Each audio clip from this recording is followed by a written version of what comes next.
Assalamualaikum warahmatullahi wabarakatuh. Halo everyone, welcome back my YouTube channel. Dengan di sini saya Lucy Pramudita dengan NPM A1C024023.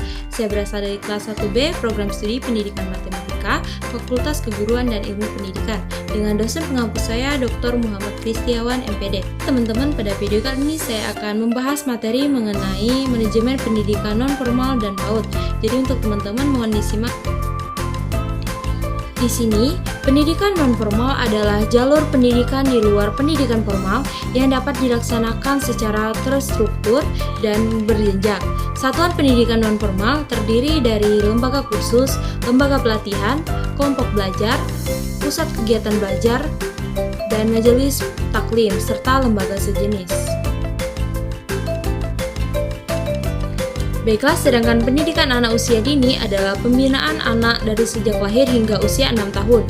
Pembinaan ini dilakukan sebagai bantuan perkembangan rohani dan jasmani agar anak-anak siap memasuki pendidikan lebih lanjut. Perkembangan motorik ini erat kaitannya dengan perkembangan pusat motorik di otak. Adapun karakteristik dari pendidikan non-formal dan pendidikan anak usia dini. Yang pertama ada pendidikan non-formal.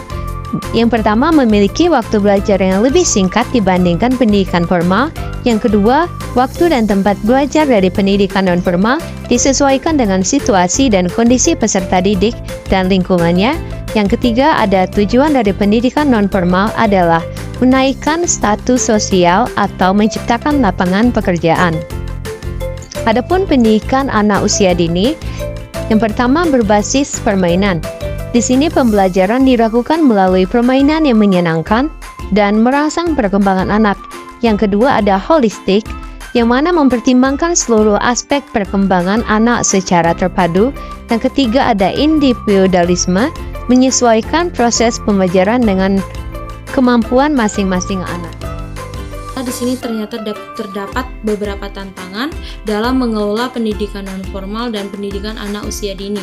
Yang pertama ada keterbatasan dana, yang kedua kurangnya tenaga pendidikan, yang ketiga kurangnya koordinasi, dan yang terakhir ada rendahnya kesadaran masyarakat. Di sini ada pun tantangan dalam mengelola pendidikan anak usia dini. Yang pertama kurangnya tenaga pendidik yang berkualitas, yang kedua kurangnya sarana dan prasarana, yang ketiga rendahnya kesadaran masyarakat, dan yang terakhir keterbatasan dana. Adapun strategi pendidikan non-formal dan PAUD, yang pertama ada strategi meningkatkan efektivitas manajemen pendidikan non-formal. Yang pertama meningkatkan kualitas tenaga pendidik, yang kedua meningkatkan keterlibatan masyarakat, yang ketiga meningkatkan ketersediaan dana dan meningkatkan koordinasi. Lalu strategi meningkatkan efektivitas manajemen pendidikan anak usia dini.